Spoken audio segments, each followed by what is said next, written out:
Okay, as a preliminary matter, this is the Newbury Planning Board meeting. My name is Pete Pecos, the chair for the Newbury Planning Board. Permit me to confirm that all members and persons anticipated on the agenda for June 2nd, 2021 are present and can hear me. Planning Board members, when I call your name, please respond in the affirmative. Larry Murphy.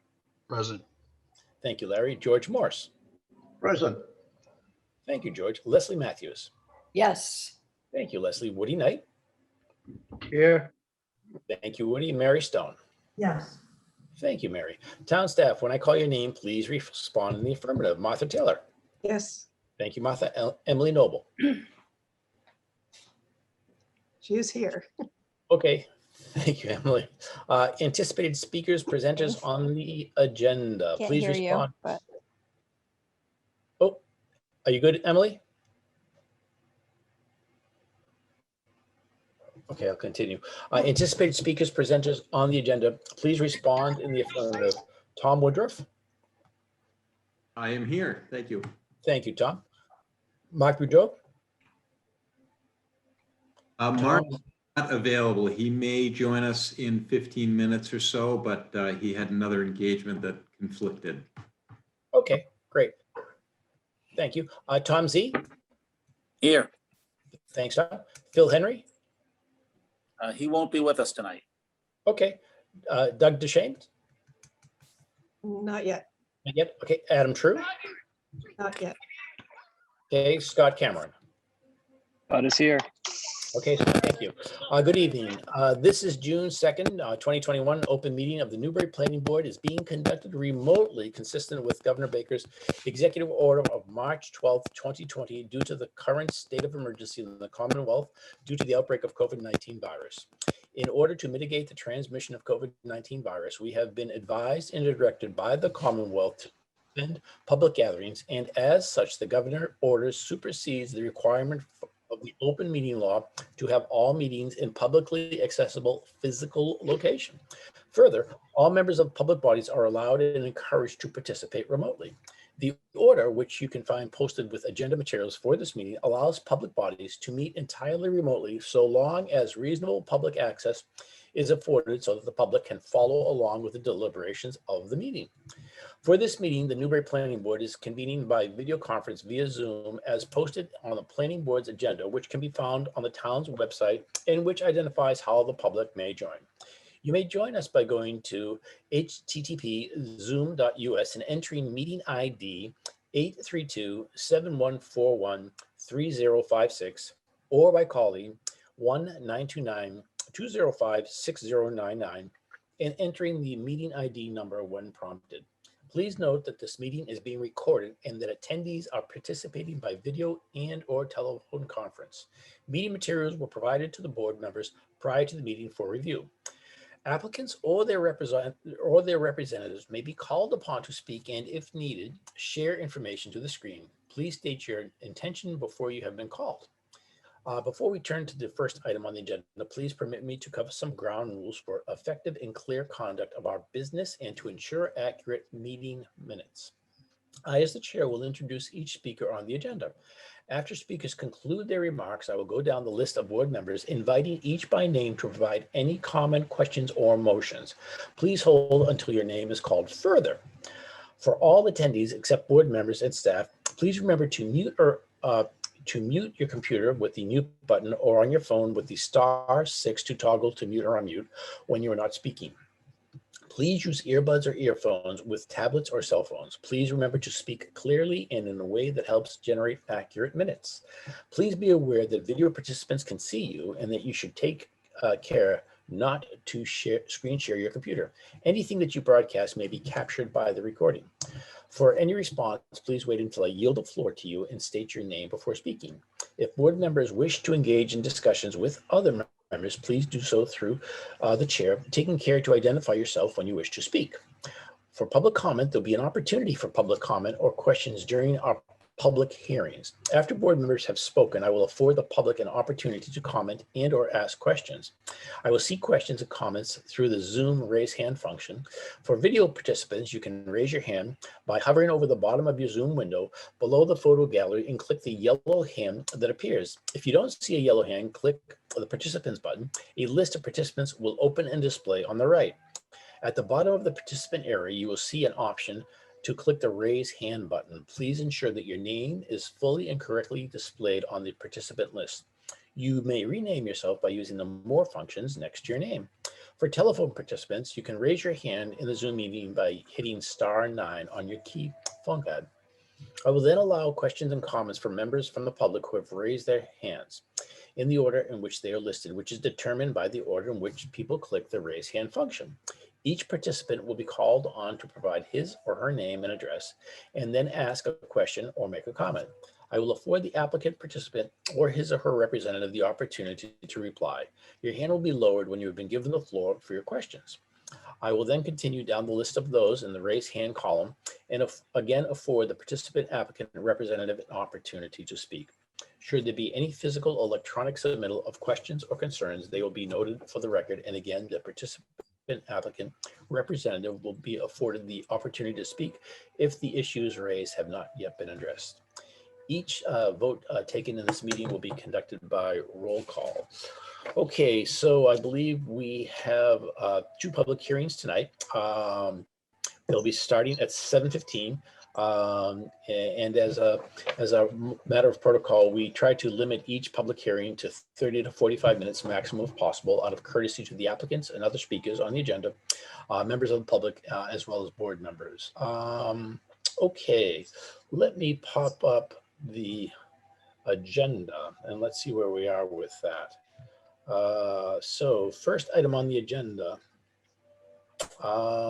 submissions and appearances. Tom Woodruff from Governor's Academy, a request to extend site plan approval granted on August 29th, 2018 to the Governor's Academy for construction of the Parker River Environmental Studies Building and related site improvements. Tom, you have the floor. Good evening. Thank you, Mr. Chairman. Nice to see everybody. Thank you, Planning Board, for hearing us. My name is Tom Woodruff. I'm the Director of Facilities at Governor's Academy. And Mark Beaudry, who is the engineer of the project, was unable to join us, but he may be able to talk in a few minutes if we're still engaged. I'm here to request on behalf of the Governor's Academy an extension of the site plan review decision for the Parker River Environmental Studies Building.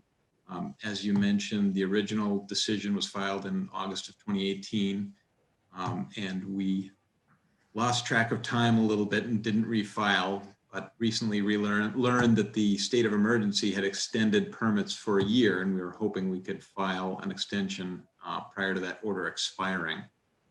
We have not yet broken ground on the project. The sort of development of the project, as it went through the development process, the scope grew slightly and the costs, as you can imagine, escalated slightly. And no surprise there, but we went through the process of evaluating the program, evaluating value engineering options, and really the Academy decided that there was not much they wanted to cut out of the program to get the budget into the range of what we were originally targeting. So the Academy has embarked in further fundraising efforts, and as you can imagine, the pandemic sort of stalled those. But in recent months, we've had some pretty good progress with that, and hope that by the end of the summer, if not sooner, to have the balance of the funds raised and potentially break ground in March of 2022. So that's sort of the gist of where we stand, and I'm happy to answer any questions or anything. Okay, let me first check with staff to see if there's anything that we need to consider before the board has any questions. Martha, are there any concerns with regards to this, or what do we need to do for guidance? Well, based on what you just said, Tom, I do have a question. You said the scope grew. So one of the stipulations or conditions in the site plan review approval is if there is any change to the plan, that needs to come back before the board as a modification. So could you please clarify? Sure, sure. I guess yeah, scope growing was probably not accurate. The building footprint hasn't changed, really just the costs grew, I should state. The site plan that we presented back in 2018 has not substantially changed.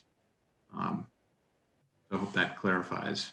Okay, so the footprint is the same and the site development is the same as what was proposed previously. It is, yes, it is. Okay, and I think there were some outstanding questions about landscaping that was going to come back before the board at some point. But Yes, I recall landscaping, the current driveway that leads up to the facilities buildings that are existing. And I think we discussed that, and they're not with it, the way we left it, they were cut out of budget for the project, but we would commit to do them within our operating costs. We'd do them internally and sort of outside of the scope of the project. But the landscaping as presented in the original plans, we would do. And I think I believe it's written within the site plan review decision that it would be completed. That landscaping portion would be completed within a year of the project. right. So I guess the other question I would have is how much time are you requesting as an extension? I don't think that was actually written in the letter, unless I missed it. No, I don't believe it was either. I'm not, the original decision was 2 years. 2 years. And if we could ask for 2 years, I think that would be helpful in case fundraising efforts need to push a little bit further. So if we could request 2 years, that would be my preference. But happy to entertain a conversation about that. So that would be to June of 2023 or end of May 2023 or. Yes.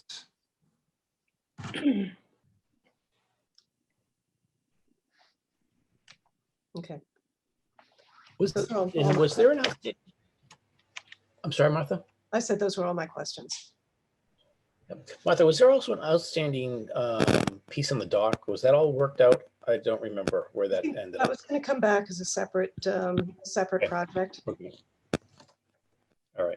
And Tom, I don't think that never went before the Concom either, did it? We did, yes, we did receive Concom approval for the dock, and we will need to file for site plan review for the dock. Right. With the board. Right, and possibly, so was it the same time frame, 2018, that you received Concom approval and order of conditions? Yeah, that was a little bit later. I think it was 2019. Okay, so you're still within the original 3 years. Yes, we are. Okay. So that'll be the other thing to keep an eye on. Let me go May I down. ask a question? Yeah, let me run through the board, Leslie. Hold on for a Sure. second. Larry, do you have any questions? Just a clarification, are we talking a 2-year extension to break ground or a 2-year extension to complete the project? 2 years to break ground. Oh, okay, then you'll need probably a longer time because the approval was originally granted 2 years to completion of the project. I see. Well, let me backtrack then. 2 years to completion. If we broke ground as currently planned in March of 2022, we would be complete by the end of 2022. So if we So a 9-month completion. So, well, you may, I don't know, just for contingencies, you might want to then consider still May of 2023, which is what we just talked about, to give yourself a little extra. that would be perfect. Okay, so still 2 years from now, basically, 2 years to completion. to completion, yes. Larry, any other questions, sir? No, that was all. Thank you, Larry. George, any questions? No questions. Thank you, George. Leslie, any questions? Yeah, I just, a couple of things with the cost of living increasing at a full bore. It's about 13%. Is there any way that they the governors can expedite this program to come in with the budget that they would like to come in at?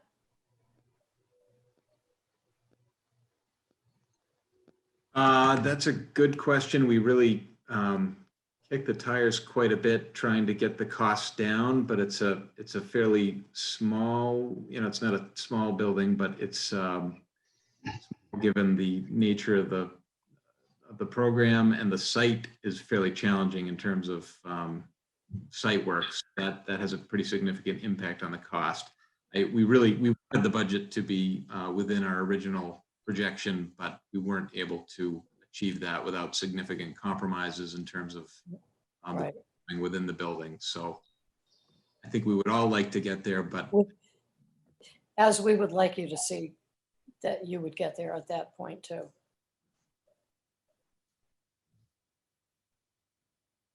And that's all I have.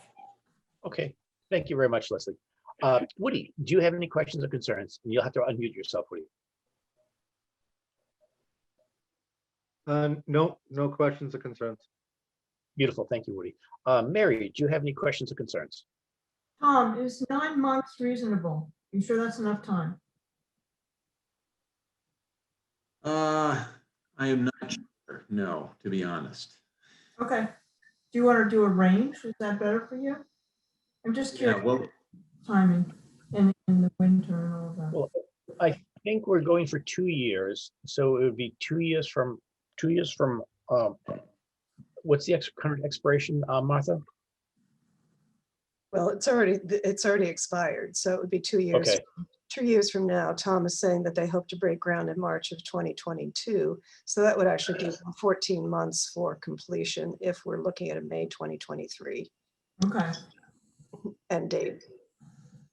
Yeah, May 2023, if we achieve our fundraising targets this summer, that is reasonable. Right. Okay. So, and perhaps the board would entertain another extension if needed, if you didn't meet your fundraising targets, because obviously that's your Right. that's your issue here. But Right. Very good to suggest, Martha. Thank you very much. Okay, that being the case, I would entertain a motion to grant an extension request for 2 years for the Governor's Academy site plan review approval for the Parker River Environmental Studies building. So moved. There's a Second. motion and moved by Leslie and seconded by George. Okay, discussion on the motion. Discussion, Larry. No discussion, no. Discussion, George. No discussion. Discussion, Leslie. No. Discussion, Woody. None. Discussion, Mary. No. Okay, how do you vote, Larry? Yes. Thank you. How do you vote, George? Yes. Thank you. Leslie, how do you vote? Yes. Thank you. Woody, how do you vote? Yes. Thank you, Mary. How do you feel? Yes. Great, and the chair is in favor as well. Beautiful. oh, just one clarification, can we set just for convenience, May 31st, 2023, end of the month? We can make that modification to the motion. Is that modification acceptable to you, Leslie? Yes. Wonderful. Then I think we will do that. Very good. Tom, happy fundraising, and we look forward to seeing that beautiful building built. Good luck, Tom. Thank you very much. Have a nice evening. Really appreciate it. Okay. All right. So, of course, the children call now when I'm in the middle of a meeting. I think they plan this strategically, So let me get over to what we need to get to on our agenda, which is we're going to continue some public hearings. The first is going to be a concurrent public hearing of 15 Coleman Road, map R02, lots 12 and 13, owner applicant, Zeneco LLC, Tom Z, manager, continued from May 5th, 2021. This is an OSRD special permit application, as well as an OSRD definitive subdivision plan application. All right. Tom, do you have anything new or updated to present to the board? Actually, nothing visual, just a couple of comments pursuant to last meeting. Okay, go right ahead. Okay, Tom Zarico, 15 SD Street, Amesbury. Thank you, Peter. just in the way of updating, there was, I believe, 6 items that were outstanding on Joe Sirwatka's review. We addressed those post-meeting. The only thing that we haven't done, or 2 things that, the only thing that we really haven't done yet is added the surveyor's stamp to the plan, which we need to do for the board to sign, but we didn't want to produce that Mylar until we knew everything was consented to. So that prevents multiple revisions of that Mylar. Other than that, I think the only outstanding item that we had when we last talked was the disposition or handling of the Witchstone, to which last meeting I think we were all in agreement about its importance, about its protection. I was hesitant to push too much on that, but because I didn't want to be perceived as not caring as much as everybody else. I still think that unless there's been a firm conclusion as to what should happen with the Witchstone, I think it should be a condition on the decision that the Witchstone will be protected during development, and the applicant shall relocate the Witchstone to another location within the community at the direction of the planning board and at any time until the issuance of the last occupancy permit. I think that prevents a rush to a conclusion that we don't have to rush to now, but it also holds me accountable to commit on that promise. Other than that, I think you're just hoping that we can conclude on the OSRD, close that hearing, and hopefully close the hearing on the subdivision plan as well, and work towards that decision. But I know every board has a slightly different approach. I don't want to push, but I do have urgency as always. But if there's something that we need to discuss, just let me know. And that's all I have. Okay, thank you very much, Tom. Okay. Before we start the questions with the board, Martha, did we by chance have any conversation with Historical about the Witchstone? I have not had any conversation with them about it. Okay, cool. Let me see if the board members have any questions or comments regarding what's just been said. Larry, sir, any questions or comments? Oh, I think Tom's suggestion is excellent. My concern is if you leave that in place, that it's at risk there, not only to, the potential damage from traffic, but also it's kind of in a limbo state once that lot 7 is sold, as to really who owns it or controls it. So I think it ought to be moved. I agree with, and Martha is shaking her head no. No, No. I'll let her, well, sorry. Martha and I will have to agree to disagree on this point. Yes, we will. Sorry, I shouldn't be doing that. No, you can. Your opinion is important. I don't understand it, but it's important. Anyway. Thank you, Larry. Okay, cool. George, any questions or comments as to what has been discussed thus far? I think the idea of moving it at some later point at the board's discretion of where it's located preserves everybody's thoughts of protecting the stone. So I am for moving it later than sooner, and to a location subject to control of the board. Okay, beautiful. Thank you, George. That's it. Leslie, any questions or comments as to what's been discussed thus far?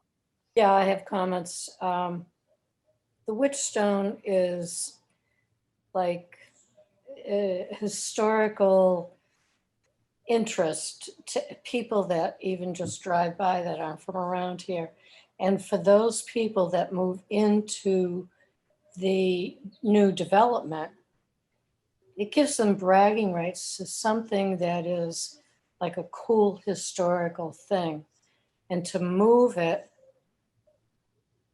I think would take away from that historical value of it. And I know it's been moved before, but I think it would just take away from, the importance of what it means. That's my take on it. Okay. Thank you, Leslie. Woody, any comments or questions on where we're at right now or what's being discussed? As far as the Witchstone's concerned, the protection of it's important as far as it not getting damaged, or I could see it getting hit by a car, but it hasn't been hit by a car yet that we know of. And it's a landmark at this point, even though was originally laying down flat in front of a residence. It's become a landmark where it is now, and to move it from where it is now, I think people would miss it. Maybe, people think maybe everybody drives by it and doesn't see it anyways, but I remember being a kid driving by it and looking at it. So Yeah. I wouldn't be so much for moving it to another location, but if the board had weight over where it's moved and how it's moved, then I may before that. So I don't know if that was a good answer, but or a good statement, but I'm not for moving. I like things to leave things where they are. It ended up there, and maybe we should leave it there, but that's my opinion. And it sustained itself. Thank you, Woody. Appreciate that. Mary, any questions or comments? Indeed, I think that it should not be moved. I think it's value added for Tom, the developer. It gives the residents something, again, I think it was mentioned, I think Leslie said bragging rights. And also it's just much more important to leave things where they are as much as possible. That's my thought. Thank you, Mary. From the quick read that I did today, and Woody, you're going to have to help me. The stone is one thickness at the bottom and another thickness at the top. Is that right? I believe so, yes. Yeah. So it's not a symmetrical piece of sculpture. So I think all those factors need to be taken into place. And I know how Martha's felt because I've heard the hard stop from her. And so I think it's something that we have to probably circle back with conditions and maybe a little bit more research and hearing from a historical. With that said, I'd like to see if there's any public comment before we go on to our draft decisions. Martha, do we have any individuals that would like to speak on this from the public that you're aware of? Give people a second. Okay. So anyone from the public that would like to discuss this current project as to where we're at right now? This is 15 Coleman Road. Now would be a good time to address the board. I'm not seeing any raised hands. Okay, we can come back if necessary. Martha, have you received any additional correspondence today? No, the only thing I received was an email from Linda Senecal after the last meeting with the letter from the McCauslands that she read at the meeting in support of the project. Okay, great. So Martha, where are we with the revised draft decision? Was Bryan able to take a look? So Bryan did take a quick look. Obviously, as we know, it's not a project that he's been involved with. So he kind of took a high level look at it and did provide some comments, written comments late yesterday afternoon, and he and I did discuss them. So I have incorporated those into the revised draft that I sent out to you guys this morning. Could we pop those up? I certainly hope so.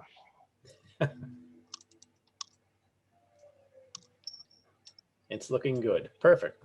Let me just, whoopsie, it's a little too big. Okay, that looks a good font size. That Right looks there. good. Okay, just want to make room for the comments that are over on the side as well. So how's that? That's good. So I'm going to have you direct us to the comments that have been made by Bryan, because we did review this at our last meeting. Right. So I'll just go through all the edits. One was to update the dates since the hearing was continued to today. The project description, I just added the Father Stone since it's also how it's identified.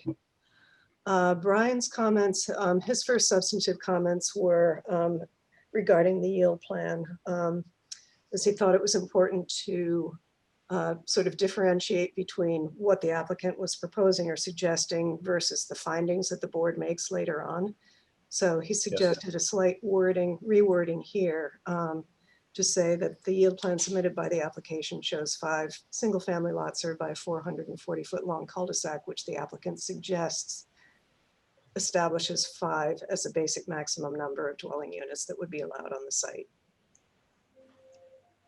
Okay. Any opposition to that comment from anyone on the board? Now would be a good opportunity. I don't see any. Okay, continue on. Okay, and this was actually a question for Tom. I believe he said that the original portion of the workshop building is 18 by 20. Is that correct? It's actually 19 feet 6 inches by 20. Sorry, Martha, on that. Gee. All right. If I could ask a question? Sure. On the workshop, is it because the size difference is because there was an addition put onto it? No, that's the main building, Leslie. That's Okay. the additions are much more recent additions that are, not discussed as being preserved. They're more modern day 2x3 and 2x4 stock, kind of generic. Okay, thank you. Okay. See, going down. So in 3, under the findings and determinations, Brian's suggestion was, I asked him a question about the waivers that are being requested, and those usually get addressed in detail in the definitive subdivision plan decision. So his suggestion here was to add this language, which states, while the board need not act upon these requests for waivers in its OSRD special permit review, it acknowledges those requests and will consider and decide each request in the definitive subdivision review process. The board has actually gone through those, but we'll review them again in that decision. Okay.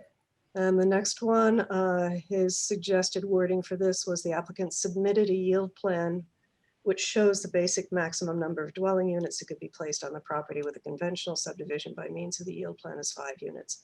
The board finds that the yield plan is compliant with the board's requirements and accepts it for the purposes of establishing the basic maximum number of 5 units. Okay. Any problem with that, folks? We're good? Okay, continue on. Thanks. The next, actually, he suggested there are factors A through G in section 97-5C13 that the board went through. And then there were 2 factors that had been, were not part of that, but had been included in previous OSRD decisions. So he suggested that we split those out. So these are the factors in the bylaw, A through G. And then 10 is the last 2 that were in this list, but they've been broken into another section. Okay. But no change. Housekeeping clarification. Housekeeping, Okay. right. Okay, very good. And in 11, consistent with his comment above regarding the waivers, he suggested that we take out this portion about the requested dimensional waivers and also take out 12. Because those will be addressed in the definitive plan decision. Okay.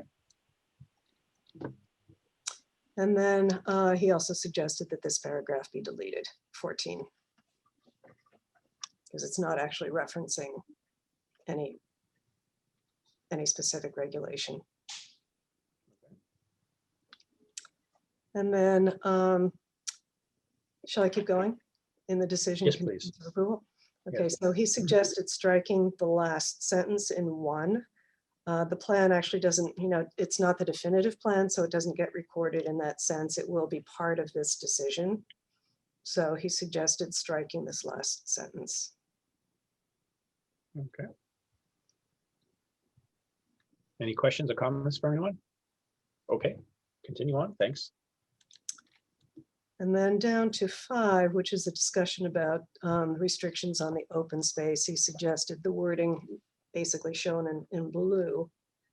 So this would read, in accordance with the Town of Newbury's zoning bylaw, Chapter 97, Article 5, Section 97-5C12B, the open space shall be offered in fee to the town and/or its conservation commission or their designee. So that could be a nonprofit such as Greenbelt.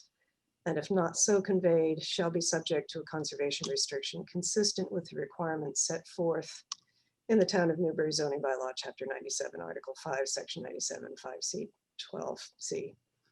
Either the deed conveying the open space or the conservation restriction shall be recorded and proof of same provided to the planning board prior to the issuance of the first certificate of occupancy. Martha, if I may ask? Yep. When does that decision have to be made on number 5? You know, as far as like, this is something we're going to do this evening, or No. who does it go to? So, should there be, should Essex County Greenbelt be interested in it, there would be a process for them. So basically what this says, that it needs to be decided and finalized prior to the issuance of the first certificate. Right, so there's time constraints on that. Well, it would need to move forward, but it doesn't have to be decided tonight, and really can't be decided tonight Okay. in terms of who it will be conveyed to. And are there any other sources that would be interested in that other than Greenbelt? I have not reached out to anyone else. I think, given its location and various other factors, I think they would be probably the most likely one. Okay, Otherwise, it could be conveyed to the town, in the care of its conservation commission. I mean, there are other options, but okay, that's the answer to my question. Thank you. okay, you're welcome. So the next paragraph really addresses if it doesn't get conveyed to the town or to, an organization such as Greenbelt, if the applicant retains ownership of the open space, there's a requirement for the open space management plan, which plan shall be submitted to and approved by the planning board and incorporated into the conservation restriction. This third paragraph here, Brian's question really was, doesn't the CR, the conservation restriction, already cover this? So I wasn't able to circle back with him to see whether we could actually delete this paragraph. I don't think that there's any harm leaving it, but until you hear from him, and then I would suggest that you probably leave that in place for now. Let me just check with my vice chair. Larry, would you be of the same opinion? Yeah, I agree with Martha. There's absolutely no harm I can see in leaving it. And frankly, I don't think you want to just rely on the CR for enforcement of something that important. I'd leave it in. All right. Very good. Let's continue on then, Martha. I'm going to delete that comment. The next one in number 6, he suggested adding a sentence about parking and public access to the open space shall be provided in accordance with the plan and any applicable state requirements for public access. Okay. And then these were actually ones that I added, regarding a deed restriction on the existing house and barn. Brian felt that we could just add some language here, which would be, requiring that happen and that the language be submitted to the planning board and town council for review. So as it reads right now, existing house and barn, a deed restriction shall be placed on the existing house and barn, stipulating that those two structures are to remain in place in their current configuration and that all significant exterior architectural features of both structures shall be retained. A copy of the deed restriction shall be provided to the planning board and town council for review and approval prior to sale of lot 1. Okay, let's just run through the board on that one. Now, Larry, you comfortable with that? Yes. Good. George, are you comfortable with that? Yes. Wonderful. Leslie, you comfortable with that? Yes. Okay, Woody, are you comfortable with that? Yes, And Mary, you comfortable with that? Yes. Okay, great. Okay, continue, please, Martha. So the next one has to do with protection of the Witchstone. And this incorporates some of the language, but not what Tom had suggested in terms of moving it. So we may want to include that as a potential option depending on, discussions with other entities like the Historical Commission. So the Witchstone, also known as the Father Stone, shall be maintained in its current location and protected from damage both permanently and during construction by means of landscaping or other means acceptable to the planning board. Plans for protection of the stone shall be submitted to the planning board for review and approval prior to start of construction. So if the board wants to add something which might provide for possible relocation if it can't be protected in place. So can that be, let's see, planning board, plans for protection and or relocation? How about that?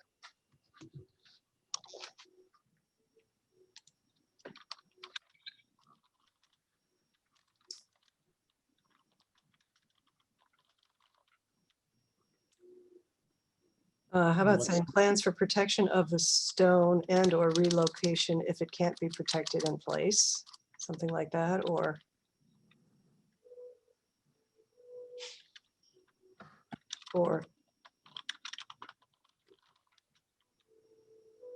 And or let's try to keep it simple,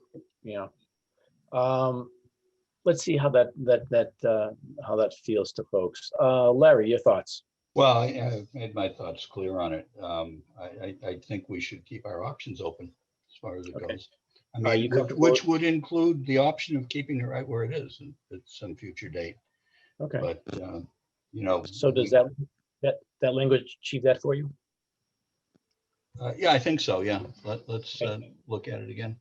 right, although is it saying that it shall be maintained in its current location? Is that a little bit too definitive? Shall be maintained and protected.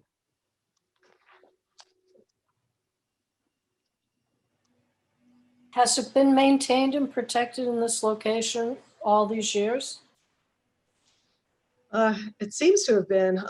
I think Woody and I are both looking to see when it was actually relocated to that particular spot. And I don't know how long it's been there. But So maybe looking into, the years that have gone by from when it was moved from the original location to where it is, how much danger is it in to be damaged? Even though you're putting in a new subdivision, but yeah, I mean, I think the concern here is that the new subdivision road is going to be closer to the stone than the existing driveway.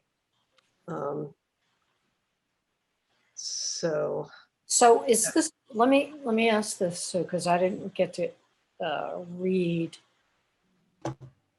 the story today.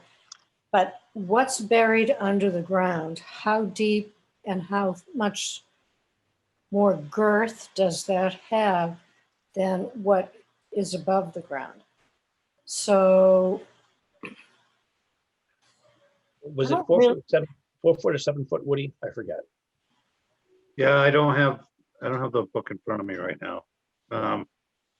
It's, is it set up like a regular tombstone type of, where it's much heavier at the bottom and lighter it- at the top?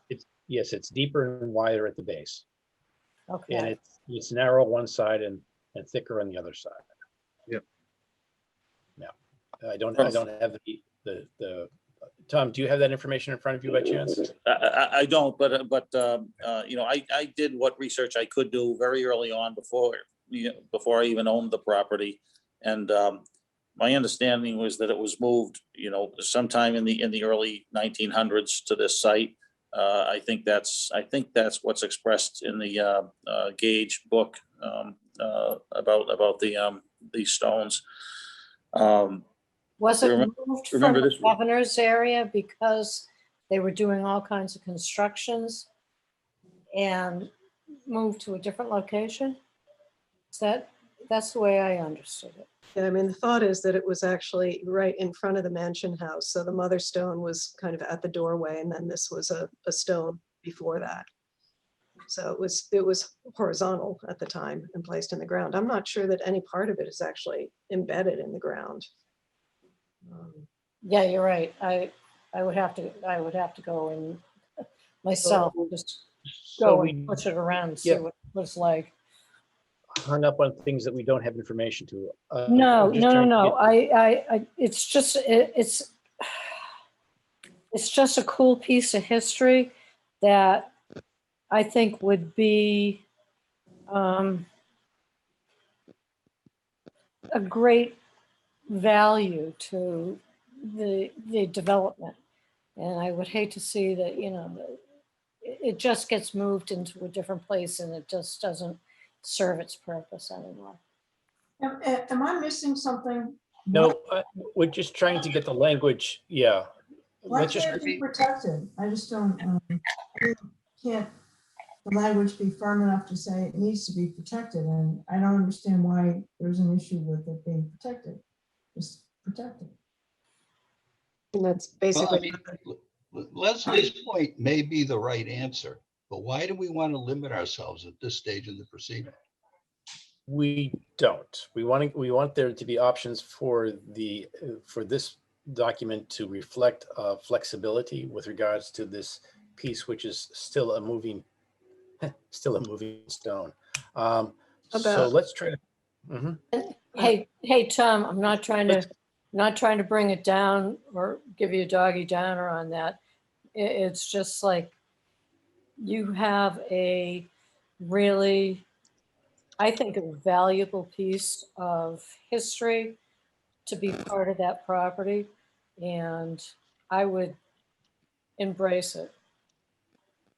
Leslie, We're on Yeah. board. We're just trying to figure out language that will allow that to occur. So let me try to go back to to the one line that we need to tighten up on this. So let's just go through number 11 so we can. So the protection of the Witchstone, also known as the Father Stone, shall be maintained in its current location. Are we comfortable with that component? I've added, I'm adding something now, shall either be maintained in its current location and protected from damage both permanently and during construction by means of, or other means acceptable to the planning board, or if the board deems that it can't be appropriately protected, it shall be relocated. Relocated to At the an direction. appropriate, relocated at the direction of the planning board, Larry? That's what I was suggesting. Yeah. Okay, Should we say in consultation with the historical commission? And, yes. probably the Yes. select board might want to, Mhm. the historical commission and other Appropriate town agencies. Yeah, agreed.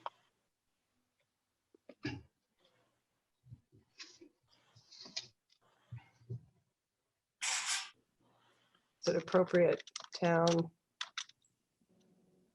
agencies, did you say? Agencies, sure.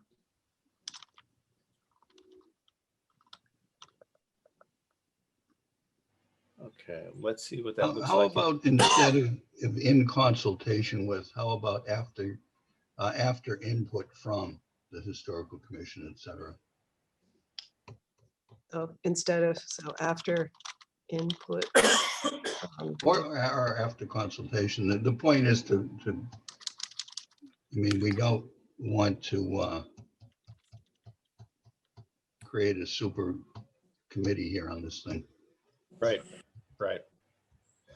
Okay, and then the last line would not be necessary. Is that correct, Martha? Now, if I read that correctly.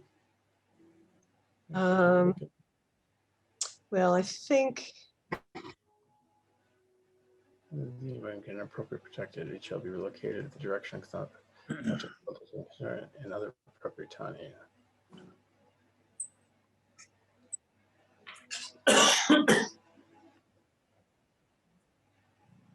No, I think. Well, the only thing with that last line, Tom can't put a shovel in the ground until this is identified and directed. And I don't know if I want to have that. Yeah, that would As- really tie my hands. No, we don't want to do that. Yeah, Yep.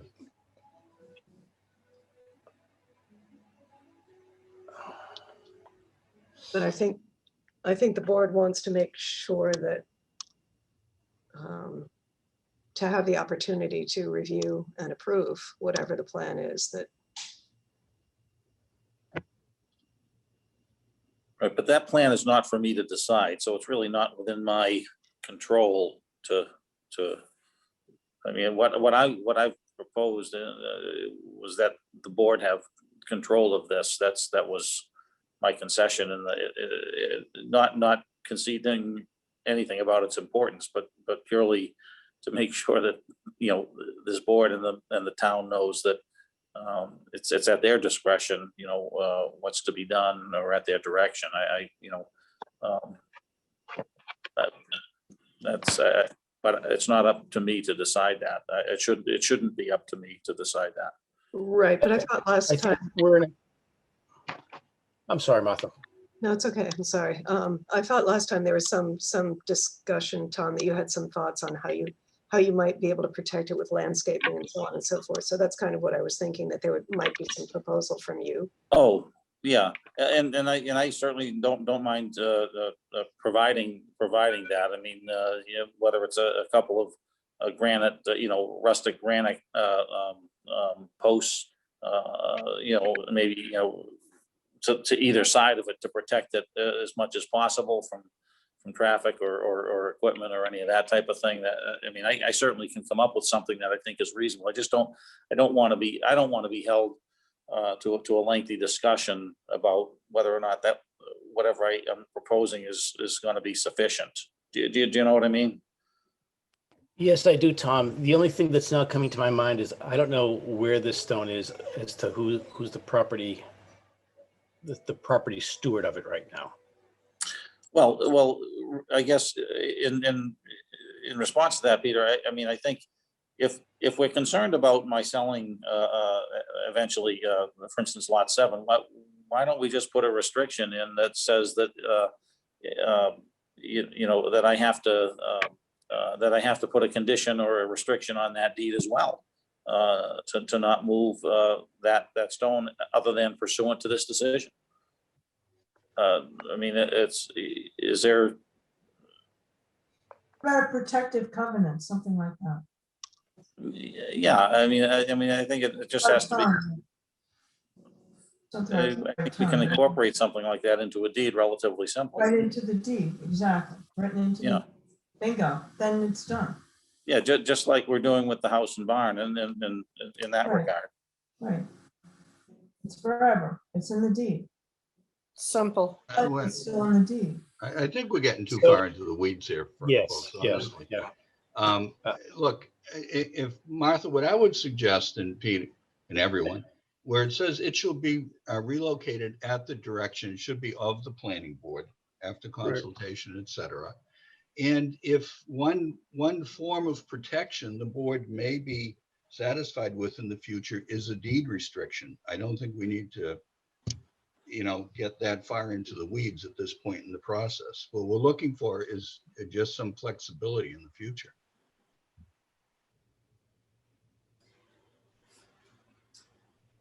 So if that comes out, does the rest of it cover what the board is looking for, that flexibility?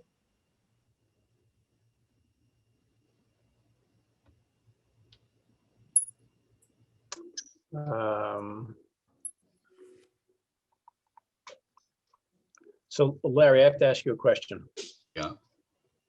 We don't know if right now this stone is within the right of way or within the property line. No, it's part of the problem. You know? So there has to be, I think, and Martha, this is where it gets sticky in my mind. There has to be some dual responsibility here, some dual ownership, since we don't have the answer to that question. because it might be that it's Tom's right now, and he's gonna be the one fully responsible for maintaining it, and we have to put a deed restriction on, or if it's within the right of way, it's then the town's responsibility. Right. I mean, the plans indicate that it's right on the property line. The book, The Stories Carved in Stone, indicates that it was owned by Mr. Woodbury. But we don't know, we don't know whether that was in fact the case.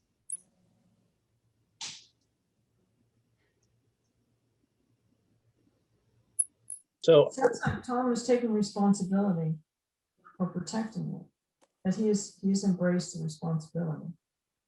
Yeah, we seem to be really bogged down on something that we all Yeah, agree on. it seems silly. I mean, you Tom's know, already agreed, right? I mean, we all agree completely on this. Yeah, we do. It's like, right, I don't understand what the discussion's about. I must be missing something.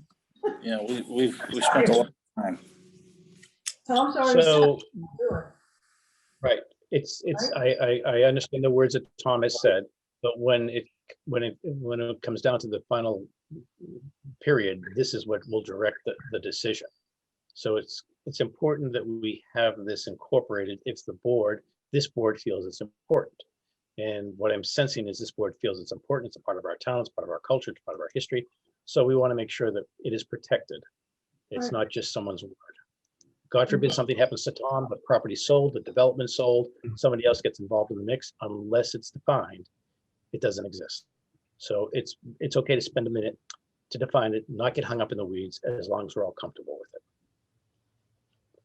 I mean, I'm comfortable with the language that's up there right now. Okay, and deleting the last line, Larry, or leaving the last? No, line? I'd leave it. I'd leave it. Leave it, okay. Leave it Yeah, as Peter? is. Yes, Peter? yes, George. Yeah, Yes, at the George. last line where it says plans for protection, should that read recommendations for protection and or relocation shall be submitted to the planning board for review? Just because somebody might want a recommendation without having a plan in hand. Yeah, let's go with recommendations. Yeah, I like that. I do too. Thank you, George. You're welcome. One other thing, I love Martha. having attorneys on the board. I just love it. They're not used to that. Okay, one other thing, Martha, up on the third line. Yeah. There's sort of space between of and landscaping. Third In the line word up. of and landscape. Yeah, By means of, Yeah, needs a space right there. I'm sorry, I I'm think. during construction by means of landscaping or other means acceptable to the Yeah, when you board. get to of, I don't think there's a space between of and landscaping. Oh, there is actually. it's so small. Okay. I Yeah. just couldn't see it. Yeah, no, it's, that happens sometimes. Okay, great. Let's continue on then. So on to number 12. Everyone, thank you for your patience and working through that. It was an important paragraph. Okay, number 12, Martha. Next one is just added some language regarding the parking for public access to the open space. 4 public parking spaces shall be provided in the island and the turnaround at the end of the cul-de-sac. No parking sign shall be installed in the street around, well, it shouldn't be in the street. Around the turnaround. Around the turnaround. So, Yeah. or- Called So- in the right of way around the turnaround. I'm not quite sure. No parking sign shall be installed. Visible.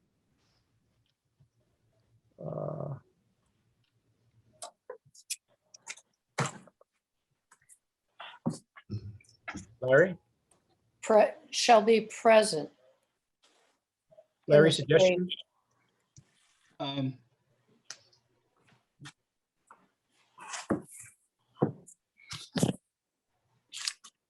So what are we talking about the last sentence there? Right, in the street around the turnaround, no parking sign shall be installed. How about shall be installed prohibiting parking around the turnaround? No? Around- Yes. Okay. Prohibiting parking. Okay, yep, shall be installed prohibiting parking around the turnaround. Yep, So should I take out no parking? George, are you comfortable with that? I may have a comment. Let me just read it again. Parking sign shall be, Why don't we say installed in appropriate locations around the, you might want more than one or two signs. So in appropriate locations, you say in the street or adjacent to the street around the turnaround. Yeah, I'm questioning in the street because that implies it's in the pavement, which is not what you want to do. How about in the turnaround? Or along the street, around the turnaround? That works too. Have you installed around the street? Along the street? Yep. Yeah. Comma, around the turnaround. the clutter. Yeah, I would still leave in my installed in appropriate locations along the street. Okay. It's Can, all, can we go like in a more positive, parking shall be and a point where the parking can be, otherwise does that, the no parking go with like a cluttered atmosphere on the neighborhood? If you're going down the street and they say, no parking or 2-hour parking or whatever it is, but or you could do like a few off-street parking only, and then point to the public parking for the walking area. okay, so I think your intention, Leslie, is for appropriate locations along the street. Mhm. And that addresses that. And this is really, They would only be in the cul-de-sac. yeah, and it's really a public safety issue raised by the fire chief, Requested that or asked for that be, right? right? Oh, okay. So appropriate locations along the street, around the turnaround. Okay. All right. And I guess the kind of the extended question is whether that should extend for the whole length of the cul-de-sac. He said no parking signs, especially around the turnaround, I think. So, Well, I think, will he have the opportunity to do a final site visit of this? Will fire do a final sign off on this, Martha? yeah, I mean, certainly that could be part of it in terms of locations. There is a precedent in Colby Village where there are no parking signs at the turnaround at the end of the cul-de-sac. It's so small. At Colby Village, it is such a small location. Okay, so I'd like to have probably fire weigh in to make sure they're comfortable since this is their request. Once the project is completed. Does that make sense, Martha? Do you want to add something saying additional signs, maybe added the direction of the fire chief or something, or just leave it this way? But could I offer a suggestion on this? Do you mind if I jump in? No, sure, Tom. Could we just put no parking signs shall be installed in appropriate locations and at the fire marshal's direction?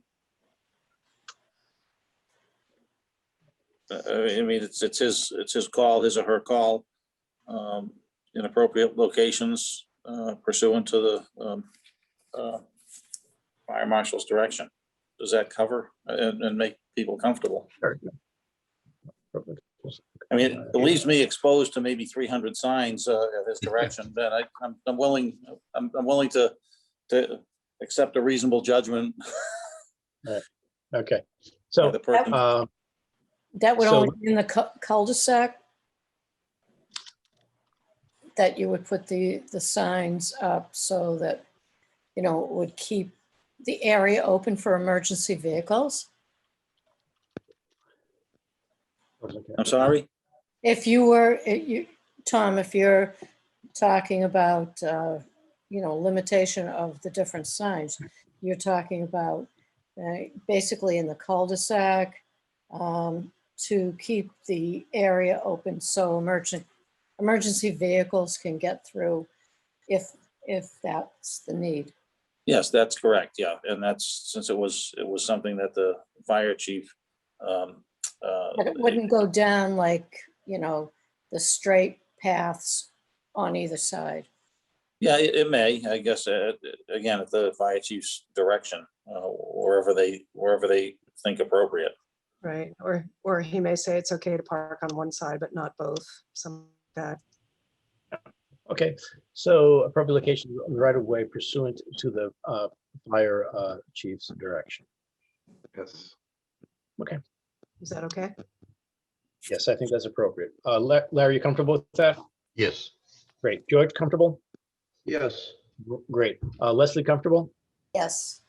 Great, thank you. Woody, comfortable? Yes. Great. Mary, comfortable? Yes. Okay, thank you. Great. Beautiful.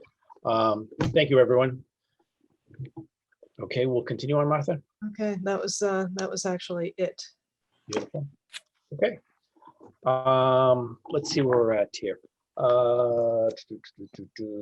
So, Tom, are you comfortable with those modifications that we've kind of slugged through? Yes, I'm fine with those. Beautiful. Okay. All right. That being the case, Mr. Chair, I did see Kristen's hand, Kristen Grubb's yes. hand earlier. I don't know. Okay. I see that right now too. So we might need to stop screen sharing to make that happen. Yep. Okay. Kristen. Hi, I wasn't sure if you're taking public questions or comments. Is that okay? Yes, we were. But yes, please Okay. jump in. I just had a question about the language and about the open space. I know I asked about this last time and we talked about how, Tom has history working with Greenbelt, and I certainly have history knowing they're a great owner and steward of property. So I just wanted to check on the language, and I realize you just stopped screen sharing and you don't need to pull it up again, but I wasn't sure if the language, like who decides, does the planning board or anyone in the town have approval of the owner of the open space, or whether the open space is owned by an entity or a conservation restriction? Is that like, who decides what happens there? So Basically, it's the planning Martha, board election. So the planning board approves the plan that the applicant brings forward? Well, it's in the way it's written, the open space shall at the planning board's election be conveyed to a nonprofit organization or the town or its conservation commission, or the homeowners association. So I think we know which direction it would be good to go in, but there are steps to take to have that happen. So I don't know if that answers your question, Kristen, but. Yeah, I guess I just wanted to make the comment that if the town ends up owning the land, or if the town ends up holding a conservation restriction and the homeowners association owns the land, which are, possible outcomes, I just want to encourage the board to think about the stewardship responsibility that the town takes on in terms of, a parking area and maintenance of the parking area and plowing of the spots in the winter. And, there's a lot of responsibilities that I feel as though sometimes towns, to no fault of their own, are not, always ready for or equipped to handle. So in terms of consideration of that, and you may have all already thought about this, but I just wanted to make that observation and comment. Appreciate that very much, Kristen. And it was kind of discussed that the spaces most likely would not be plowed in the wintertime. The access would be most likely intentioned during episodes when there wouldn't be snow there. So we had that discussion a couple meetings back about that issue. But your points are very well taken, and hopefully the language that is put in place, the decisions will be made and understood, and the responsibilities will be understood prior to commencement. Yeah, I mean, it's beautiful back there in the winter, so you might want to go snowshoeing or cross-country skiing. So I look forward to having, I think that's a real benefit to the town, and I appreciate that open space is a part of the project. So yeah, thank you. Okay, thanks very much, Kristen. Is there anyone else that might have a comment out there before we continue along here? I don't see anything. Martha, do you see anything? I'm not seeing anything. Okay. Lucy's iPad. Yep, we Lucy's do. iPad. So if we could identify who Lucy's iPad is, name and address, please. Thank you. Oh, hi. This is Lucy Armstrong, and I live at 31 North Street in Georgetown. I am the daughter of Chris and Liz Armstrong, the abutters. And I was just wondering about the, hopefully there's consideration when it comes time to posting no parking signs, that it also incorporates Coleman Road, just because I think that there are a lot of traffic issues along the road, and I wouldn't want safety to be compromised. So just to, at the time, to remember to think about that as well. Thank you very much, Lucy. That's not part of this process, but if it is a concern, Martha, would the appropriate mechanism be to notify the police and or the highway department? Would that be the appropriate steps? I believe so, yes. Okay, great. Thank So you. that's what would- Yep. Okay. Okay, that makes sense. Thanks. Okay. Thanks very much, Lucy. Glad you're here this evening. Thanks. Okay. Great. Let me just make sure the board doesn't have any more questions or concerns this evening. Larry, any other questions or concerns? No, I don't believe so. Thank you. George, any other questions or concerns? No. Thank you. Leslie, any other questions or concerns? None. Thank you. Woody, any other questions or concerns? Nope. Thank you. Mary, any other questions or No. concerns? Okay, great. So that being the case, I would then ask for a motion to approve the OSRD special permit decision as amended this evening, and to grant the OSRD special permit. I so move. Thank you. There's a motion. Is there a second? I second. Okay, motion made by Larry, seconded by Leslie. On the motion, any discussion, Larry? No. Thank you. Any discussion, George? No. Thank you. Any discussion, Leslie? No. Thank you. Any discussion, Woody? No. Thank you, Mary. Any discussion? No. Thank you. On the motion, how do you vote, Larry? Yes. Thank you. George, how do you vote? Yes. Thank you. Leslie, how do you vote? Yes. Thank you. Woody, how do you vote? Yes. Thank you, Woody. And Mary, how do you feel? Yes. Wonderful. The chair is in favor as well. Let me see.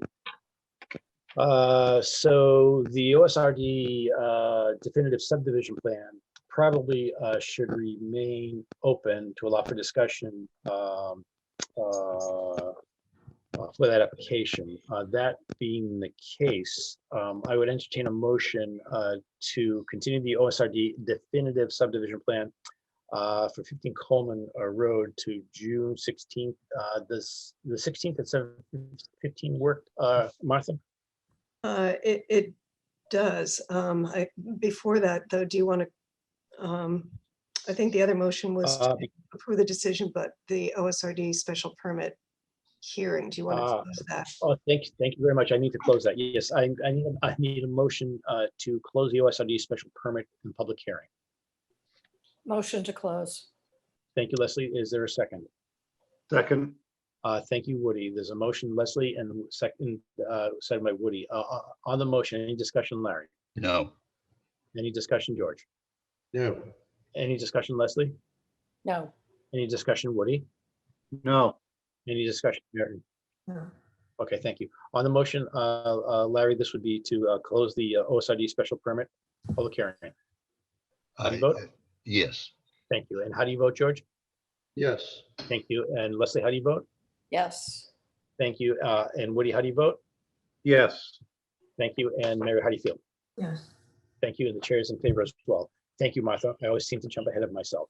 That being the case, we'd like to continue the OSRD's definitive subdivision plan.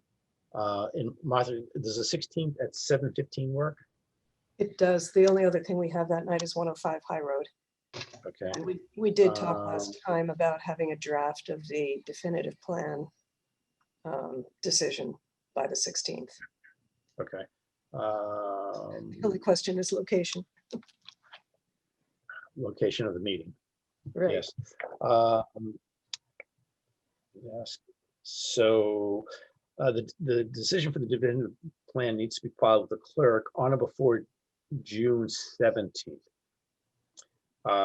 Since the decision won't be reviewed until the 16th, we might need to ask the applicant for an extension at that time. Would that be appropriate, Martha? I believe it would be. And we Okay. could ask on the 16th, but Okay, at that point in time. Okay. All right. So just something to think about. Okay, very good. Tom, we're getting there. Oh, okay, when is the following meeting to that? Anyway, I'm not sure. The first Wednesday in July, whatever that is. right, I think it's actually maybe July 1st. That's a Thursday, Martha. it would be July July, 6th. it's July July 7th. 7th. July 7th. Oh, sorry, 7th, I apologize. My birthday meeting. Oh, we'll have to sing. Oh, All right. So So is, we have. Go ahead, Martha.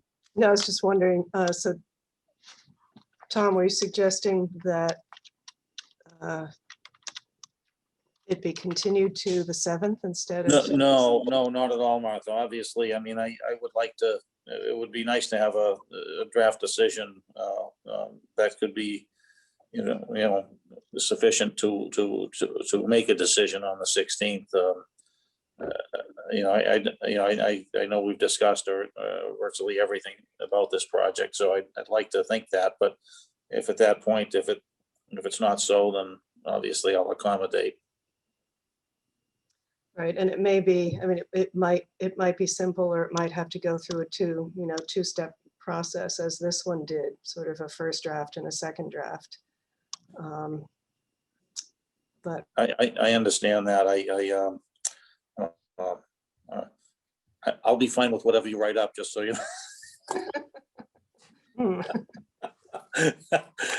No, just joking on that, but I guess let's see how well we can do that one, and see if it's in approvable form at that point, and if it isn't, then obviously we'll accommodate whatever we have to. right, I mean, even if it is an approvable Right. form, just the logistics of getting it signed and filed, I would guess it would need at least a couple of extra days beyond the 17th. Oh, sure. Yeah, I understand that. Yeah. Okay, Okay, very good. All right, Tom. Thank you very much. Okay, thank you, folks, very much. Thanks, Tom. Thanks, Tom. Okay, have a good night. thanks you as well. All right. Continuing on our agenda, sorry for the delay. Public hearing definitive subdivision application, 217, 221 High Road, map R27, lots 51, 53, 54, and 56. Applicant Gatton Lane LLC, Adam True, manager, owner, MDM nominee trust, Dale Bashard and Carl Brown, trustees, lots 51 and 53, and Carl Brown and Margaret Brown. The state of Margaret Brown, lots 54 and 56, continued from the 5th of May, 2021. Excuse me, did the board actually take a vote on that continuance to June 16th? believe we did. Larry? That's a good question. I don't know that we did. I don't have a motion and a second or. Oh, who then voted. let me spin backwards. So I'm sorry. I thought we did. My apologies. I would entertain I thought Leslie did. No, Leslie and Woody. Okay. They voted, they moved to close the public hearing, the OSRD special permit public hearing. Yes, I don't believe we did either. Alrighty. That being the case, let me do a little backtracking here before we get started. Adam.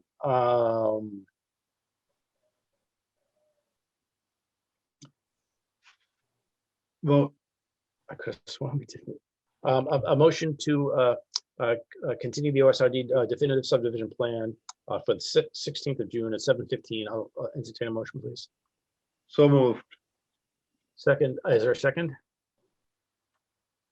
Second, Thank you. Motion by Woody, seconded by Leslie. Discussion on the motion, Larry.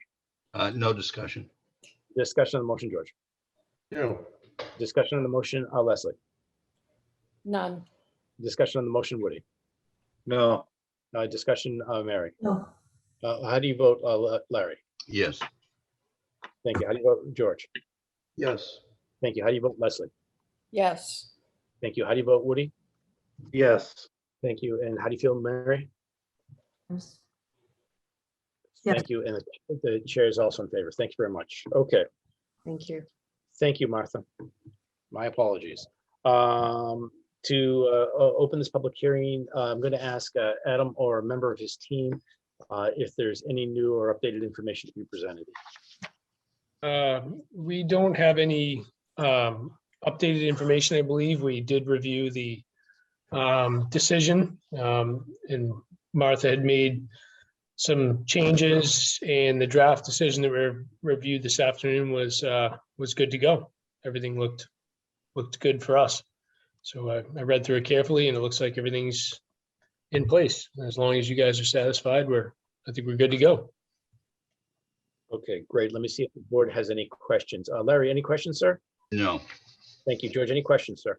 no, Thank you. Leslie, any questions? none. Thank you. Woody, any questions? no, Mary, any questions?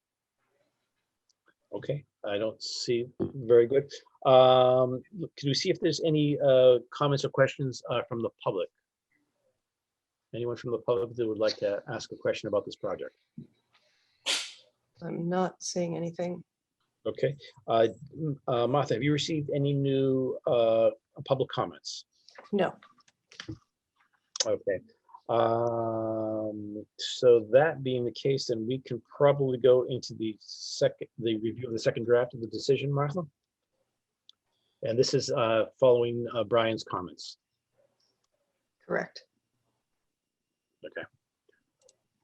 So if you want to help us with that, since you had the conversations with Bryan. All right. So scroll down.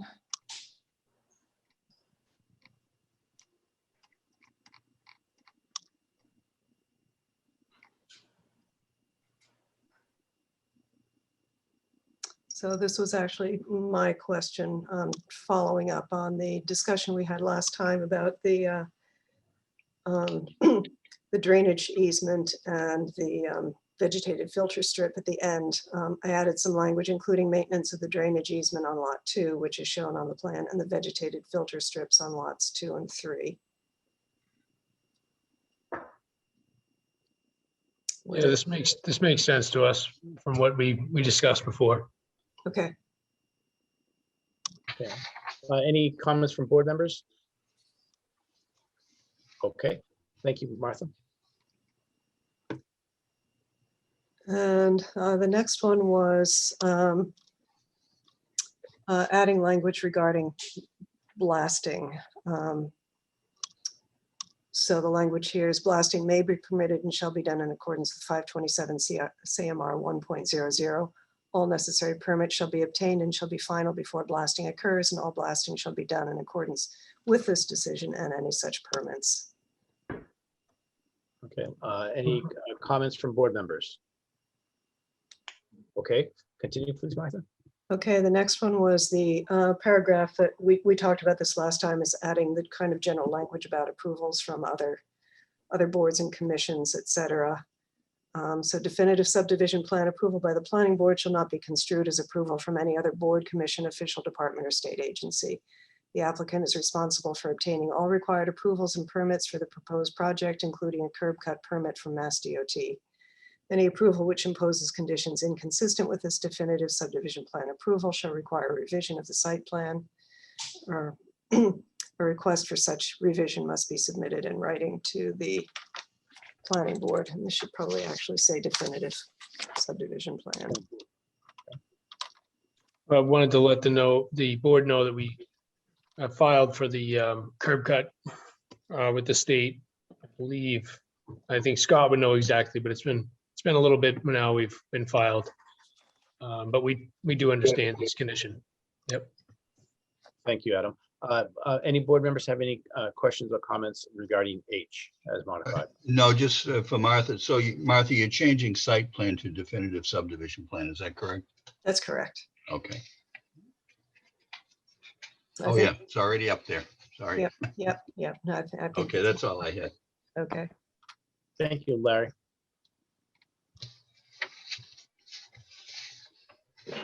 And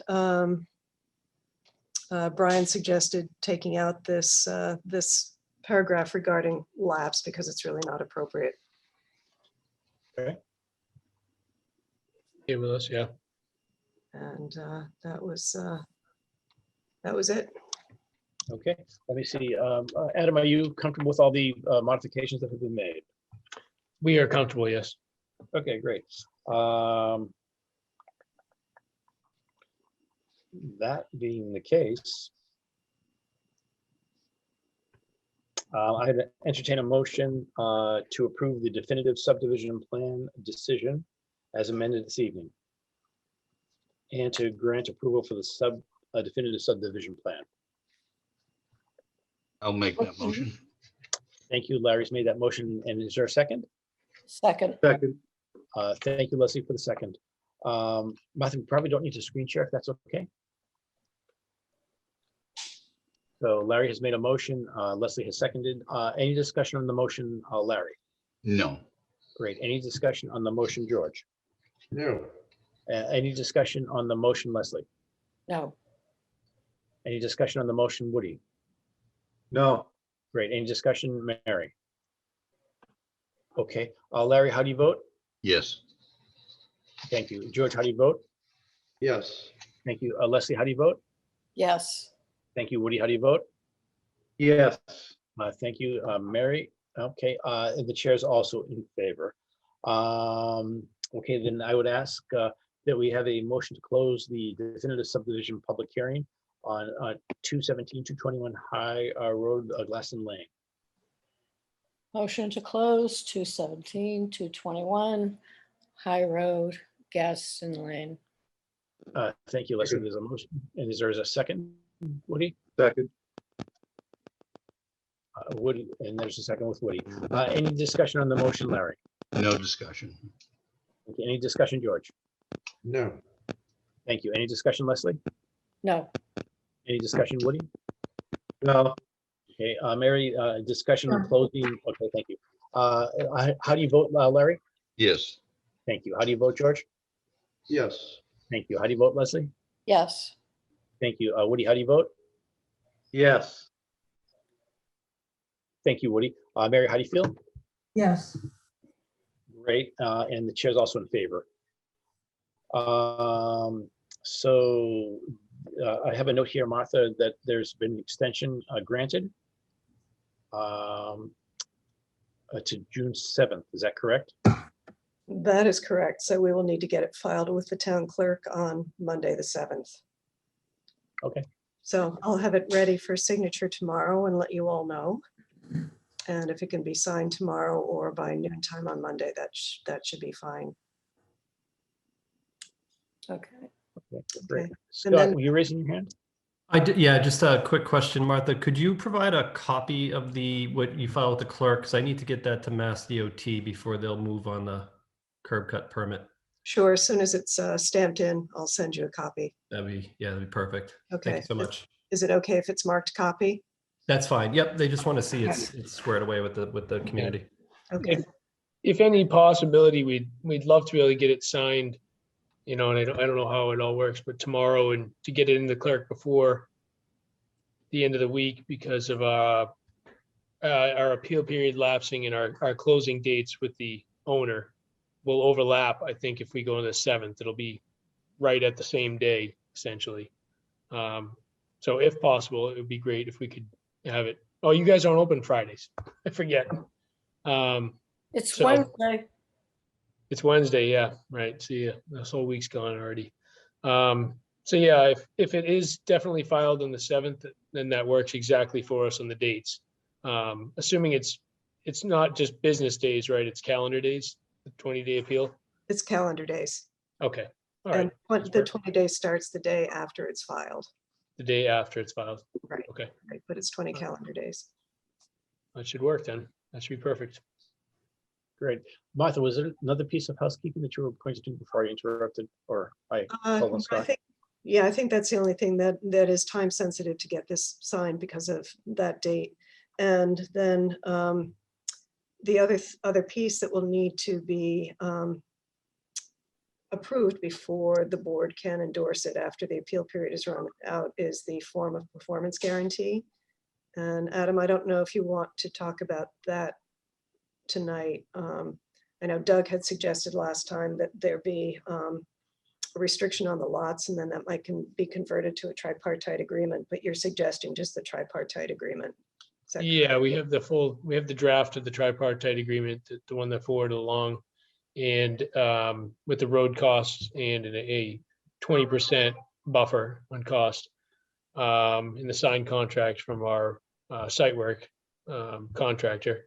So yeah, we're going to do a tripartite agreement bonded with the Provident Bank out of Amesbury.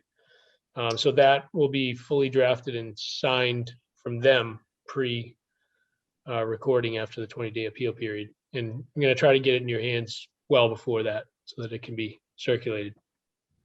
Yeah, that would be good. I do have some comments back from Joe regarding the amount, so I don't know that we can probably talk about that offline. Okay. So the board will need to approve that as well as the form. Okay. That sounds good. Okay. Great. All right, then I think Adam and Scott, we're good with you guys.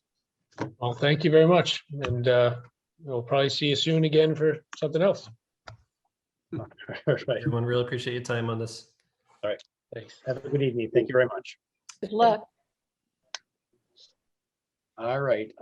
Continuing on our agenda, a new business. Martha, we have fiscal year 22 appointments.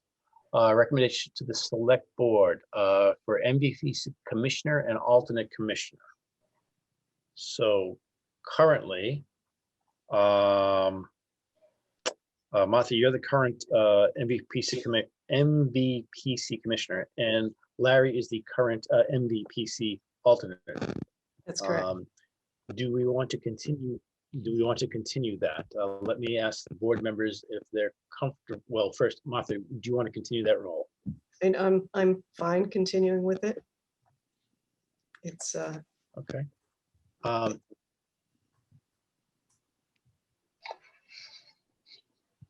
It's actually, I was going to say it's helpful in some ways, and actually, interestingly, a number of our planners in the region are now commissioners. But that said, if any of the other board members are interested in taking it on, that's perfectly fine with me as well. okay. And let me find out, Larry, are you comfortable being the alternate? Yeah, I have the same feeling as Martha. I'm fine with continuing, but unless someone else has an interest in it, I'll be happy to continue on. All right, let me find out if anyone else has interest in either of these two positions. George. No. Thank you, George. Leslie. I think the two people that are doing it right now are the most qualified. So Okay, thank you, Leslie. going with them.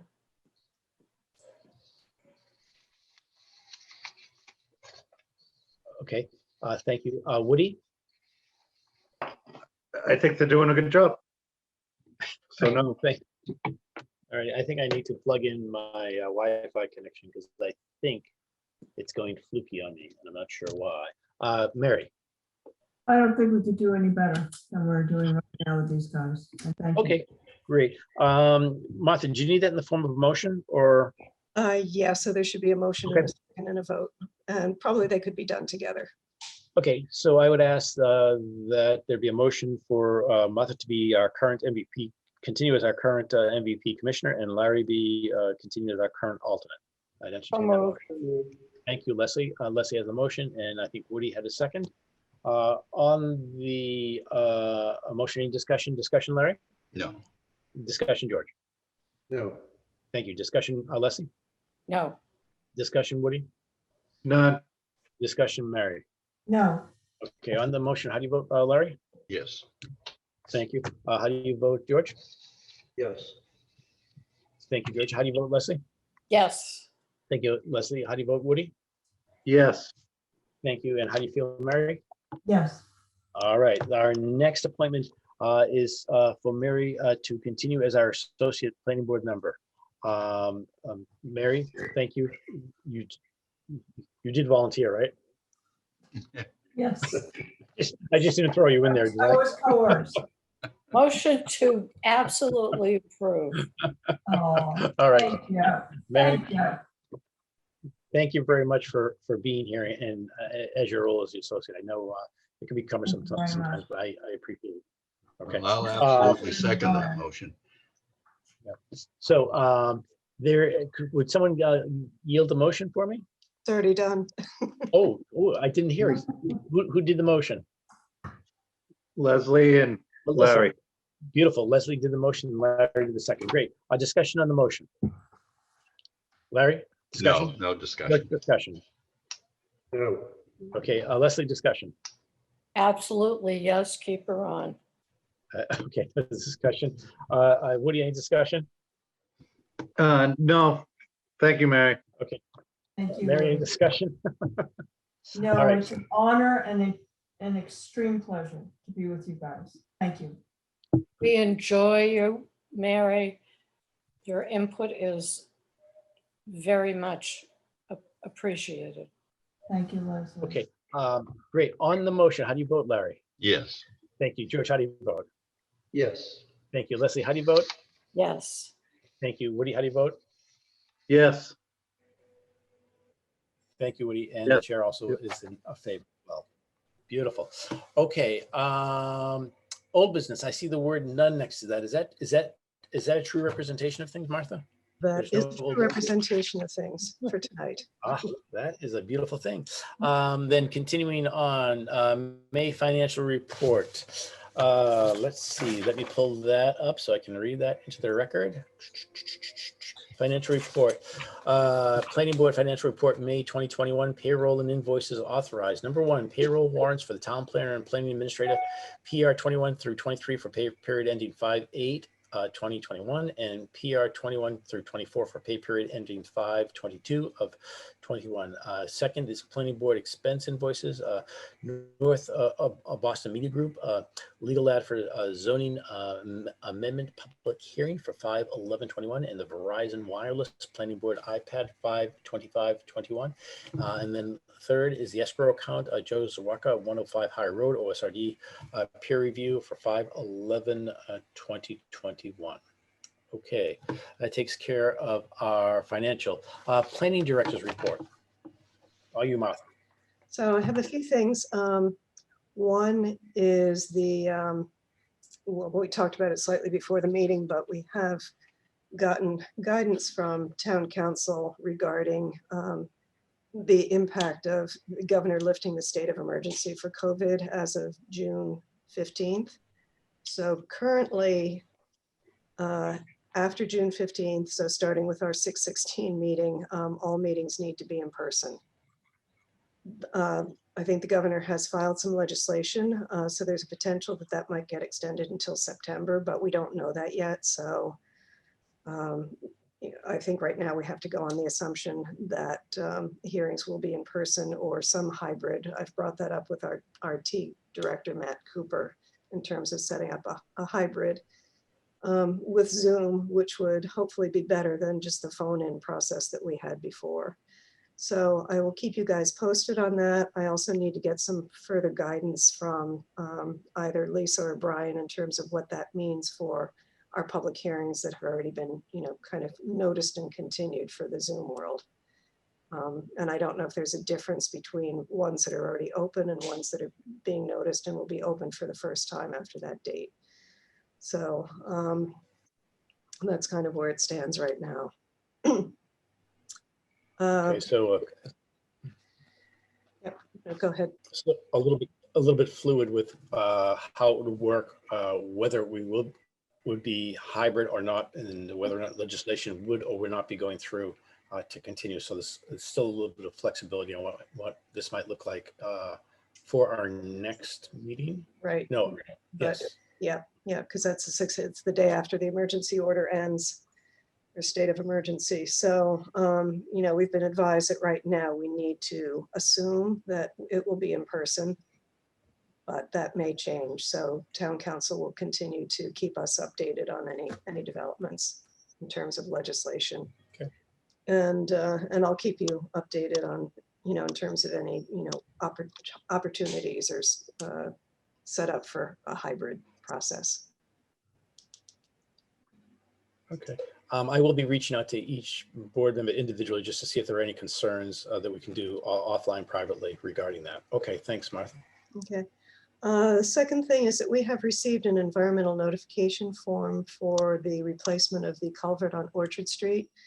And this is a project that actually comes out of the municipal planning, vulnerability planning process. It was when the Great Marsh Adaptation Plan was done, it was identified as a high priority culvert for replacement.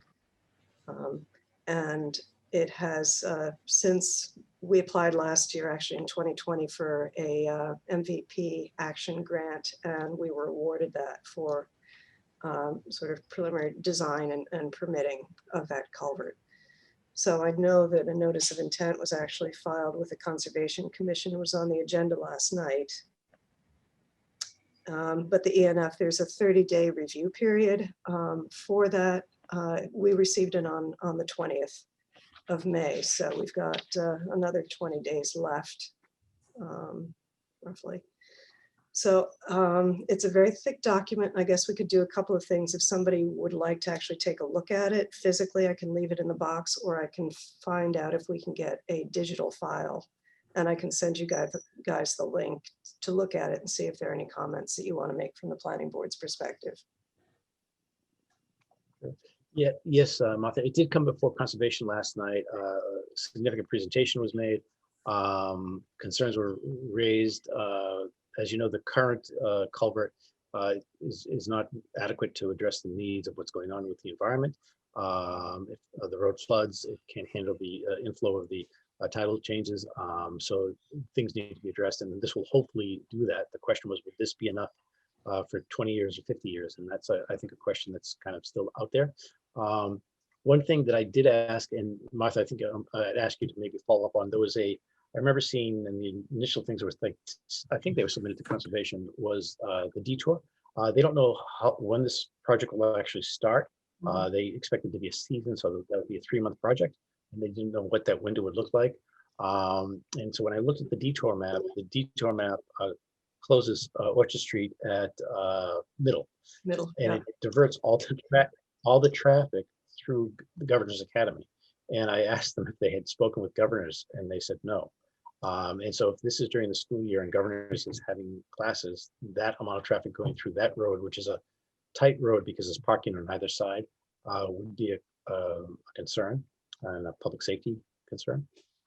So I think that just needs to be followed up with. Okay, did they Make sure indicate that they would follow up with Governor? Do you want me to talk with Tom about it, Tom Woodruff? Yeah, I would do both, because he just said, oh, you didn't think of that. Okay. Yeah. All right. But I think, they're trying to get it buttoned up so, for funding with this cycle, was my understanding. With the intention of applying for an action grant for construction. Yes. Okay. All right, I'll follow up on that, and I'll also follow up on the best way of trying to get you a copy of it, get all of you a copy of it so that you can take a look at it. It's quite a thick document. Thank you. Thank you, Martha. Woody, do you have a question? Yeah, just a clarification. Is this something that's timeline to happen this year? Or are we looking at this will take a lot longer and take place next year, the actual work? I don't think there's an answer to that right yet, because it just came from before conservation for the first time last night. So Martha, I don't know what other steps it needs to go through. I know it has to go through a bunch of state agencies. It's probably 4 or 5 different agencies it has to matriculate through. So I don't know where all those moving pieces are. Yeah, I'm Okay. not sure either. The ENF basically, I think that can be a fairly lengthy process. Okay, thank you. That's helpful. All right. The only other thing I wanted to just remind everybody, I don't know if any of you were able to attend the Plum Island Sea Level Rise meeting last week, the first one on the 24th, but the second one is tomorrow night at 6:30. And I'll send everybody the Zoom link in case you're interested. This one is going to talk about the actual fiscal implications, the sort of economic and fiscal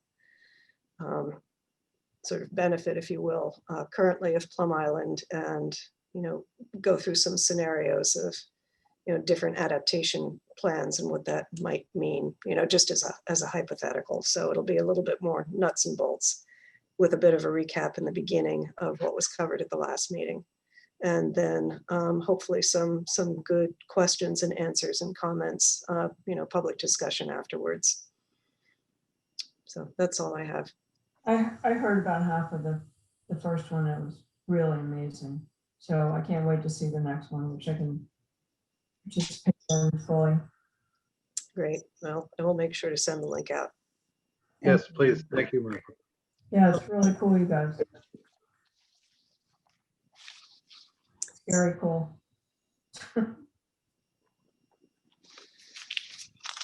Okay, that's it for me.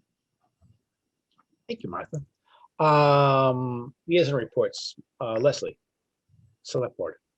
Select Board. Congratulations to the re-elected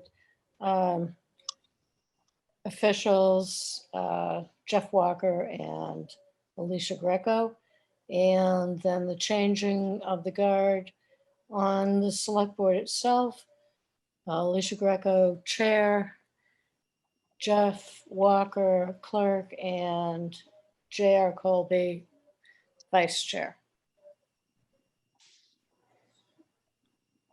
That was the bulk of the meeting. Okay, great. Thank you, Leslie. ZBA, Larry. ZBA's next regular meeting is on the 17th. Obviously, I haven't seen an agenda yet. I'm sorry to report that Howard Traster, the chair, his term is up this year, and he has not asked for reappointment, so he'll be leaving. And I don't know if anyone has expressed any interest in taking his place, but I think Howard will be missed. That should be put on the website, right? What's that? The reappointment of the chair. I assume it will be at some point, probably the next meeting. It will be on the select board's agenda. Yeah, I think they're going to be handling all of the FY22 appointments At the end of the month. on June 22nd. Yeah. Yeah, and then they'll have to reorganize, I guess, probably after the 17th. Right. They're going to have a long list of appointments at the end of the month. Yeah. They will, lots of boards and committees. Yep. That's all I have. Okay. Thank you very much, Larry. Conservation, we met again last night. We just spoke about the project on Orchard. Tom 15 Coleman was through. And I think all the other business was pretty straightforward business, but those are the components that were affecting us. Oh, and there might be a conservation agent in the works, but I don't have all the details. Unless, Martha, do you have details? Not at this point. Okay, and you were going to say something about else, because I saw your finger go I up. think the Pearson Drive, the 40B was on last night also, wasn't it? Oh yeah, it certainly was. How did I miss that? Yes. So there has been some questions raised as to whether there might be a second vernal pool on the site by some neighbors. It was in the paper 3 days ago or 2 days ago, and it was well attended. So it's just starting for conservation. Conservation will have a site walk next week, I believe. I think it's Tuesday. I have to check my calendar again for that process. Can others attend the site walk, Pete? It's up to the applicant if they would allow that, and I'm not sure what the decision of the applicant was on that, because that was also asked. I was unable to It was going to attend the original planning board site walk, so I would, if I have the opportunity, I would like to attend this one. Yep, I would say reach out to, or Martha, do you want to reach out to Kathy for Leslie? And I can let you know exactly what date that is. Let me just confirm.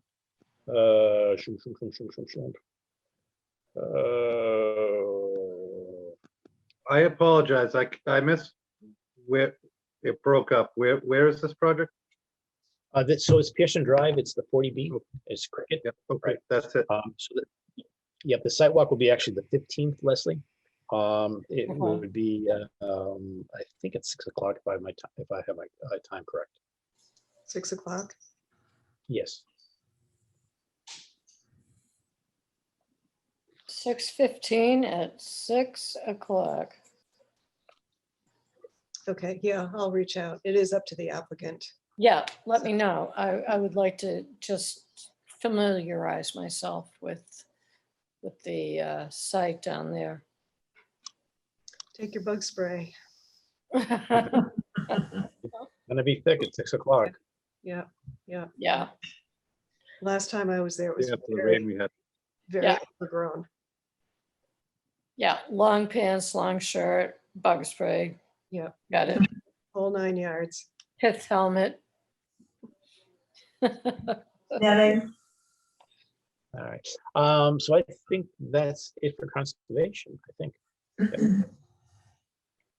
And MVPC, the last commissioners meeting was on May 20th. And the most significant order of business that night was to vote to appoint the new executive director, and Gerard Witten, who has been their GIS director he's been there, I think, for 26 years and has been their GIS director for a number of years, has been appointed as the new executive director, and he starts on June 9th. I did read about that. Yeah. So he had, I think they received something like 21 applications and narrowed it down to 6 for, first round interviews, and then 3 for final interviews, which I did attend. And Gerard was voted unanimously. That's great. So, and he's got a wealth of information, having been there for such a long time, and an intimate knowledge of all of their programs and stuff. So I think it's an exciting position for him to move into. Stuff. Good. Excellent. So that's it. Perfect. Does anyone have anything else for this evening? Thanks, Martha, for putting that stuff together. I'm not for the Witchstone. I'm not computer savvy. I took 4 years of keyboarding, but I'm not. You have the capability to copy that and get it out to the board. So Oh, you're welcome. I mean, there was more. I mean, it's a great book. There's a lot of information and it's really fascinating, but hopefully that was enough to at least give you guys some Yeah. idea of the significance. And I'd like to thank you in advance. I just didn't have the opportunity to sit down and look at it this afternoon. Woody and Martha, nice team effort. Yep. Always a Good team. team. And calling it the Father Stone is probably where we should go. The Mother Stone and the Father Stone. Exactly. Because otherwise we start thinking other things. Okay. Is there anything else, Martha, that you have for this evening? No. Okay, great. That being the case, I would entertain a motion to adjourn. I Motion would to like adjourn. to entertain you with a motion to adjourn. All right. Second. All right, Leslie with the motion, Woody with the second. Discussion on the motion, Larry. No. All right, discussion, George. Yeah. Good discussion, Leslie. No. Discussion, Woody. none. Discussion, Mary. No. Okay, Larry, how do you vote? I vote yes. Okay, I like that. George, how do you vote? In the affirmative. In the affirmative. Leslie, how do you vote? Absolutely. Absolutely. Woody, how do you vote? Yes, and good night, everyone. Thank you, Woody and Mary. Yes, indeedy. All righty, everyone. Yes, thank you very much. Martha, thank you as always.